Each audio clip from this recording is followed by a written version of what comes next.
మాట్లాడారు అని చెప్పారు. మరి అదే రోజు అక్కడ ఉన్నటువంటి హరీష్ రావు గారు కూడా మాట్లాడారు.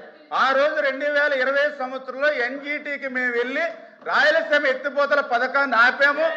ఆపడమే కాదు, హరీష్ రావు గారు కానీ అదే ఇంకా అక్కడ ఉన్నటువంటి టిఆర్ఎస్ నాయకులు కూడా చెప్పారు అధ్యక్ష, ఏదైతే ఆ రోజు జగన్మోహన్ రెడ్డి గారితో మేము మాట్లాడాము, దీని మీద ఇంత మించి వెళ్ళకు, నీకు ఆ రాయలసీమ ఎత్తిపోతల పథకం పేరు చెప్పి నీకు ఏం కావాలో అవి నెరవేర్చుకో, నీళ్లు మాత్రం అడక్కని చెప్పి మేము అడిగాం.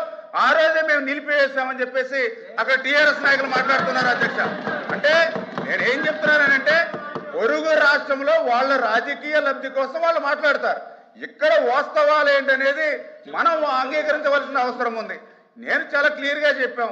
మరి బొత్స సత్యనారాయణ గారు సీనియర్ మంత్రి అయినా ఆయన కూడా 2020లో జగన్మోహన్ రెడ్డి చంద్రబాబు నాయుడు గారు ఎన్జీటీ దానికి స్టే ఆర్డర్ ఇచ్చినప్పుడు అక్కడ ఏదైతే దాని మీద 2.6 కోట్ల రూపాయలు పెనాల్టీ విధించినప్పుడు చంద్రబాబు నాయుడు గారు జగన్మోహన్ రెడ్డి ముఖ్యమంత్రి అంటే దానికి సమాధానం లేనిటువంటి పరిస్థితి.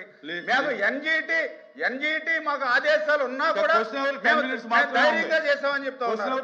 మరి మీరు 2021లోనే ఎంబుక్ రికార్డ్స్ ప్రకారం 900 కోట్ల రూపాయలు బిల్ చేశారు. 900 కోట్ల రూపాయలు బిల్ చేశారు 2021 ఎంబుక్ రికార్డు ప్రకారం.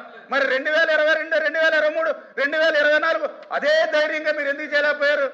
మీ సిఎస్ ని అరెస్ట్ చేస్తామని కూడా ఆ రోజు ఉన్నటువంటి ఎన్జీటీ చైర్మన్ కూడా మరి ఆ రోజు లెటర్ ఇచ్చినటువంటి పరిస్థితి అధ్యక్ష. అంటే వీటన్నిటిని దృష్టిలో పెట్టుకుని వాళ్లే 2021లో 900 కోట్ల రూపాయలు పనులు చేశారు. పనులు చేసినటువంటి ఎంబుక్ రికార్డు ఎక్కడి వరకు ఉంది? 2021. మరి అదే ధైర్యం 3200 కోట్ల రూపాయలు మీకు సమయం ఉందిగా. 2021 ఉంది, 2022 ఉంది, 2023 ఉంది, 2024 ఉంది. 4 సంవత్సరాలు మిగిలినటువంటి పని చేయకుండా ఎందుకు అప్పుడు క్లోజ్ చేశారు? అంటే ఈ రకంగా అధికారంలో ఉంటే ఒక రకంగా, ప్రతిపక్షంలో ఉంటే మరొక రకంగా మాట్లాడడం అనేది ఇటువంటి ద్వంద్వ వైఖరి అనేది కరెక్ట్ కాదు అధ్యక్ష. ఏదైతే రాయలసీమ ఏదైతే ఆ యొక్క సాగునీరు త్రాగునీరు ఇవ్వడానికి ఈ ప్రభుత్వం ఎప్పుడు కూడా చిత్తశుద్ధితో పనిచేస్తూ ఉంది. అందులో భాగంగానే ఏదైతే ఇప్పుడు జిఎన్ఎస్ఎస్ మరి సంబంధించినటువంటి ఏదైతే గౌరవ సభ్యులు అడిగారో ఆ జిఎన్ఎస్ఎస్ సంబంధించి కూడా మరి బనకచెర్ల టు గోరకల్లు, అదేవిధంగా గోరకల్లు టు అవుకు, ఇవన్నీ కూడా అవుకు టు గండికోట, ఇవన్నీ కూడా మేము ఈరోజు 80,000 క్యూసిక్ల నీరు సామర్థ్యం తీసుకెళ్లేటువంటి విధంగా ఈవేళ వైండింగ్ కానీ అదేవిధంగా లైనింగ్ పనులు కూడా ఈరోజు జరుగుతున్నటువంటి అధ్యక్ష. మరి ఇప్పుడే నేను కూడా చెప్పాను 203 టీఎంసీలు తీసుకున్నాం అధ్యక్ష ఈ ఒక్క సంవత్సరంలోనే. ఈరోజు రాయలసీమలో ఉన్నటువంటి జలాశయాలన్నీ కూడా జలకలతో ఇవాళ కలకలాడుతున్నాయి అధ్యక్ష. ఈవేళ మేము రాయలసీమ వెళ్తూ ఉంటే అక్కడ నుండి రైతులు చెప్తూ ఉన్నారు, ఆ రోజు శ్రీకృష్ణదేవరాయల కాలంలో ఆ రోజు జలకలతో ఉట్టిపడేవి, మళ్ళీ ఇప్పుడు చంద్రబాబు నాయుడు గారి హయాంలో ఉట్టిపడుతున్నాయని చెప్పి ఈరోజు అక్కడ ఉన్నటువంటి చెప్తున్నటువంటి పరిస్థితి అధ్యక్ష. అదేవిధంగా ఏదైతే మెయిన్ కెనాల్ ఏదైతే ఉందో అంటే ఈ పనులన్నీ కూడా ఈవేళ ఈ యొక్క చంద్రబాబు నాయుడు గారు కూటమి ప్రభుత్వ అధికారంలోకి వచ్చిన తర్వాత ఈ పనులన్నీ జరుగుతున్నాయి అధ్యక్ష. నేను అడుగుతున్నా సూటిగా, ఆ రోజు 2014, 2019లో రాయలసీమకు మేము 12,000 కోట్ల బడ్జెట్ పెడితే 19, 24 2,000 కోట్ల అధ్యక్ష. ఈ రోజు చెప్తూ ఉన్నారు. మరి దయ ఉంచి గౌరవ సభ్యులు కూడా మీరు చెప్పింది అంతా కూడా మేము విన్నాం, మేము చెప్పింది కూడా మీరు వినడానికి కూడా మీకు ఓపిక ఉండాలి. ఈవేళ మీరు రాయలసీమ గురించి మాట్లాడుతూ ఉన్నటువంటి పరిస్థితి అంటే చాలా చిత్తశుద్ధికి మరి ఎంత ద్రోహం దాగా చేస్తారో మా అందరికీ అర్థమవుతుంది అధ్యక్ష. ఏదైతే మరి యొక్క రాయలసీమ ఇతర పథకాలు ఐడీసీకి సంబంధించి 17 లిఫ్ట్లు ఇవన్నీ కూడా మేము కంటిన్యూ చేస్తున్నామని చెప్పి తెలియజేసుకుంటూ ఈవేళ మేము అడిగిన దానికి సమాధానం చెప్పట్లేదు అధ్యక్ష. నేను సూటిగా అడిగా, ఏదైతే రాయలసీమ ఎత్తిపోతలని చెప్పి ఆ రోజు 900 కోట్ల రూపాయలు మీ జేబులు నింపుకున్న మాట వాస్తవమా కాదా అంటే దానికి సమాధానం లేదు. హెచ్ఎన్ఎస్ఎస్ నుంచి జిఎన్ఎస్ఎస్ లింక్ అని చెప్పి 900 కోట్ల రూపాయలు బిల్లు పే చేసుకున్నారంటే దానికి సమాధానం లేదు. ఏదైతే ఆవులపల్లి 3 రిజర్వాయర్లు 900 కోట్ల రూపాయలు జేబులు నింపుకున్నారంటే దానికి సమాధానం లేదు. 3 ప్రాజెక్టులో 2,700 కోట్ల రూపాయలు వీళ్ళ జేబులు నింపుకున్నారు. ఒక్క చుక్క నీరు కూడా రాయలసీమకు రాలేదు అధ్యక్ష. అధ్యక్ష ఫైనల్ గా ఒకటే మాట్లాడుతూ క్లోజ్ చేస్తున్నాను అధ్యక్ష, క్లోజ్ చేస్తున్నా. 2019, 2024 5 సంవత్సరాల్లో రాయలసీమకి ఒక్క చుక్క నీరిచ్చామని ఇవాళ ధైర్యంగా ఇవాళ గౌరవ వైసీపీ సభ్యుల్ని సమాధానం చెప్పానండి అధ్యక్ష. ప్లీజ్ ప్లీజ్ ప్లీజ్ కూర్చోండి. ప్లీజ్ కూర్చోండి. ప్లీజ్ కూర్చోండి. కూర్చోండి. ప్లీజ్ కూర్చోండి. ప్లీజ్ కూర్చోండి. ప్లీజ్ కూర్చోండి. ఎల్ఓపి గారు అధ్యక్ష ప్లీజ్ కూర్చోండి. ప్లీజ్ కూర్చోవాలి. మీరు మంత్రి గారు ఆపండి. మంత్రి గారు ఇంతసేపు నేను అడిగింది సూటిగా ఒకే ఒక ప్రశ్న. అక్కడ రేవంత్ రెడ్డి గారు శాసనసభలో చెప్పారంటే హరీష్ రావు సమాధానం చెప్పారు. హరీష్ రావు సమాధానం రేవంత్ రెడ్డి సమాధానం. రేవంత్ రెడ్డి అనేవాడు బాధ్యత గల వ్యక్తి, ఒక రాష్ట్ర ముఖ్యమంత్రి.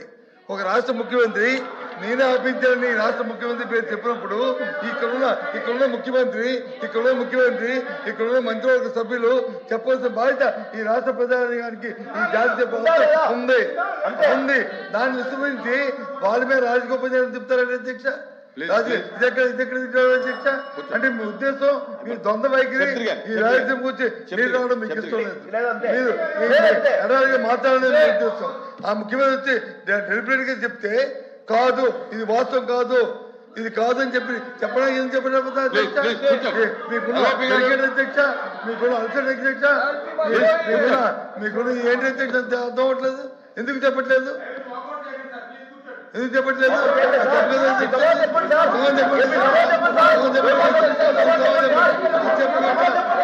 చెప్తారు అధ్యక్ష. సూటిగా సమాధానం చెప్పండి. ఎస్ సార్ నో, అంతే. Yes sir no. కూర్చోండి. కూర్చోండి. కూర్చోండి సార్. ప్లీజ్ కూర్చోండి. వాకౌట్ చేయకండి. ప్లీజ్ కూర్చోండి సార్. వాకౌట్ చేయకండి.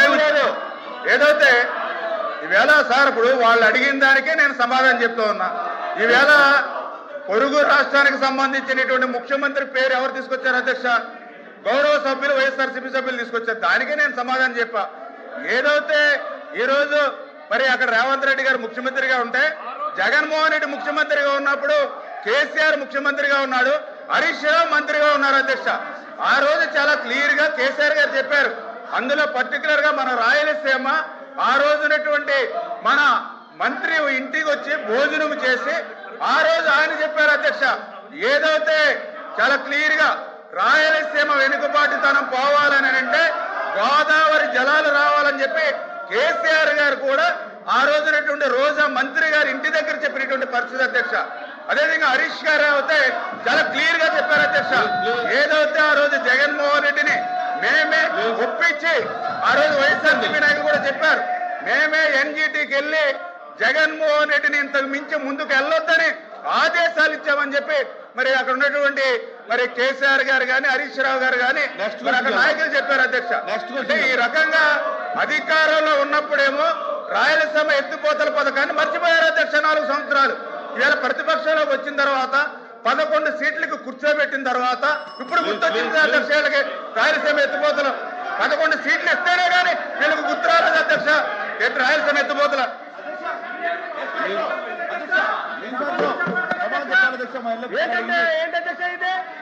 నెక్స్ట్ గురించి వెళ్దాం.